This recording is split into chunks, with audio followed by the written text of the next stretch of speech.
Hi, beautiful. Welcome to A Course in Miracles. We are reading in the text, chapter 13, The Guiltless World, section 3, The Fear of Redemption. And we are in paragraph 5. You can accept insanity because you made it, but you cannot accept love because you did not. Wow.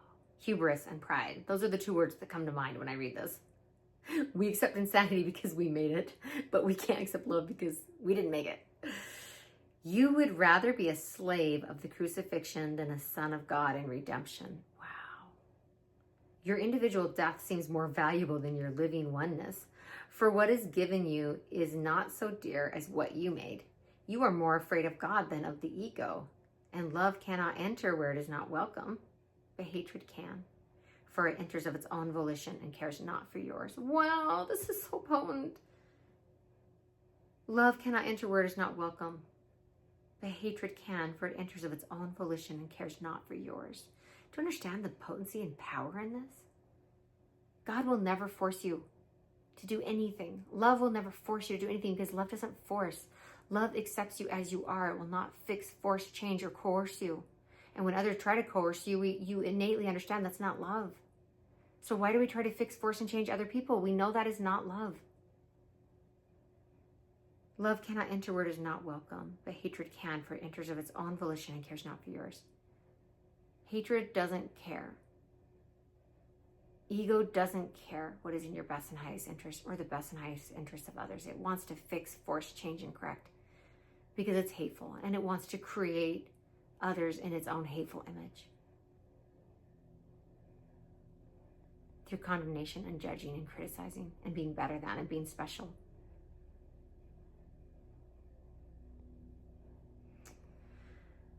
You must look upon your illusions and not keep them hidden, because they do not rest on their own foundation. In concealment they appear to do so, and thus they seem to be self-sustained.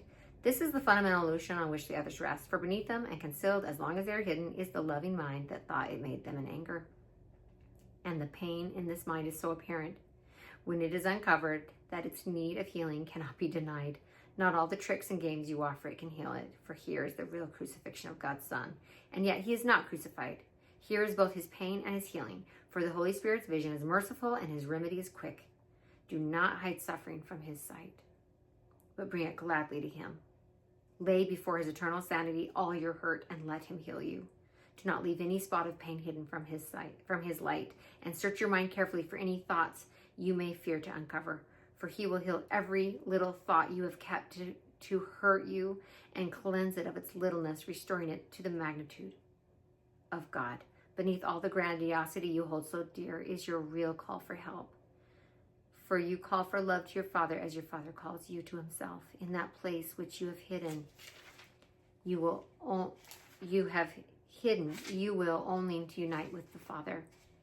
In loving remembrance of him, you will find this place of truth as you see it in your brothers. For though they may deceive themselves, like you, they long for the grandeur that is in them, and perceiving it, you will welcome it, and it will be yours. For grandeur is the right of God's Son, and no illusion can satisfy him or save him from what he is.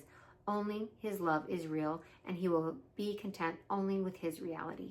Save him from his illusions, that you may accept the magnitude of your Father in peace and joy. But exempt no one from your love, or you will be hiding a dark place in your mind where the Holy Spirit is not welcome.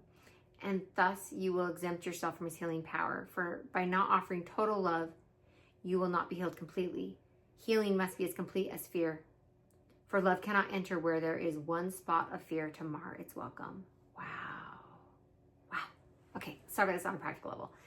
Now, this is hard to understand when we're looking at it through the lens of the human mind or through the lens of the ego's insanity. Like, well, surely it's okay to hate some people.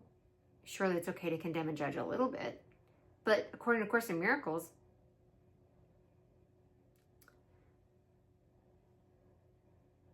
exempt no one from your love, or you will be hiding a dark place in your mind where the Holy Spirit is not welcome.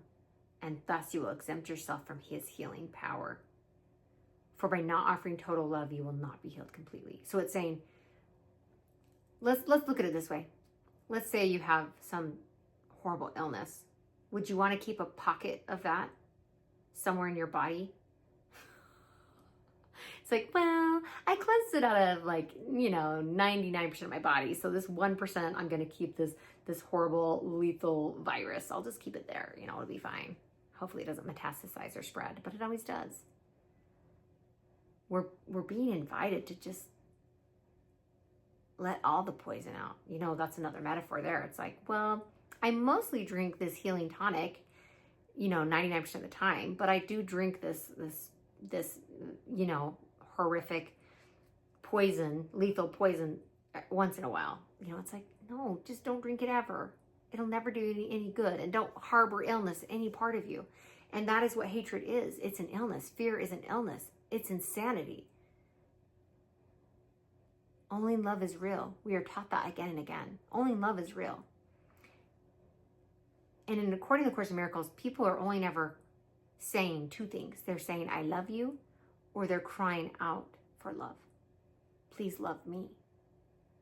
And I know we've all seen people calling out for love in horrific, disturbing ways because of their trauma, because of their pain. But it doesn't make God love them less. And you as God's perfect son, it does not make you love them any less.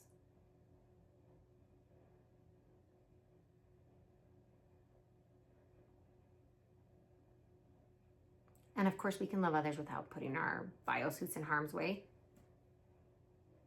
And we're told that the Holy Spirit will let us know what, where, and when to say what we need to say. And that will happen when we put down our swords and let go of grievances and allow the Spirit to speak through us. Because we're not afraid. We're not afraid. When you're not afraid, you naturally are going to have compassion for the crazy people around you. Because you're not afraid. But when we are in fear, oh, now I got to protect myself. Oh, now I've got an enemy. Now I got to pick up my sword. They're attacking. I got to counterattack. And now you're back in the nightmare. Let's not do it anymore. I don't want to. I know you're ready. I know you're ready to put your sword down and not try and hurt crazy people, but to have compassion for them. Thank you for being here, miracle worker. Thank you. You are so marvelous and magnificent. I love it when the Course says, if you knew who walked with you, fear would be impossible. So know today who walks with you. Mighty One. I love you. I'll see you soon.